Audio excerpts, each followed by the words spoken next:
December 31 కొత్త సంవత్సర వేడుకల సందర్భంగా రాష్ట్రంలో మద్యం ఏరులై పారింది. న్యూ ఇయర్ వేడుకల వేళ మద్యం అమ్మకాలు ఏటా పెరుగుతున్నాయి తప్ప తగ్గడం లేదు. ఇక ఈ ఏడాది కూడా తెలంగాణలో మందుబాబులు రికార్డు స్థాయిలో మద్యం కొనుగోలు చేశారు. ఒక్క రోజులోనే ప్రభుత్వ ఖజానాకు కోట్ల రూపాయల ఆదాయం అందజేశారు. పైగా డిసెంబర్ 31 నాడు అర్ధరాత్రి వరకు మద్యం దుకాణాలు తెరిచి ఉంచేందుకు ప్రభుత్వం అనుమతించిన సంగతి తెలిసిందే. ఇంకేముంది, రాత్రంతా తాగుతూ ఎంజాయ్ చేశారు. తెలంగాణలో డిసెంబర్ చివరి వారంలో రికార్డు స్థాయిలో మద్యం విక్రయాలు జరిగాయని నివేదికలు వెల్లడిస్తున్నాయి. కొత్త సంవత్సరం సందర్భంగా ప్రభుత్వ ఖజానాకు కోట్ల రూపాయలు గిఫ్ట్గా ఇచ్చారు.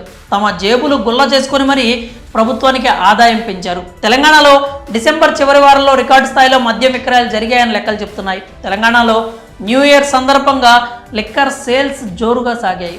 3 రోజుల్లో 658 కోట్ల రూపాయల విలువైన మద్యం అమ్మకాలు జరిగినట్లు రికార్డులు వెల్లడిస్తున్నాయి. న్యూ ఇయర్ సందర్భంగా అర్ధరాత్రి 12 గంటల వరకు లిక్కర్ షాపులు, వైన్స్కి అనుమతి ఇవ్వడం, బార్లు 1 గంట వరకు తెరిచి ఉండడంతో మందుబాబులు పండగ చేసుకున్నారు. డిసెంబర్ 28న 133 కోట్లు, 29న 179 కోట్లు, 31న అత్యధికంగా 311 కోట్ల రూపాయల విలువైన మద్యం విక్రయాలు జరిగినట్లు తెలుస్తోంది. డిసెంబర్ 31వ తేదీ ఒక్కరోజునే 19 ప్రభుత్వ డిపోల నుంచి 1,30,00,000 కేసుల్లో లిక్కరు, 1,35,000 కేసుల బీర్లు అమ్మకాలు జరిగాయి.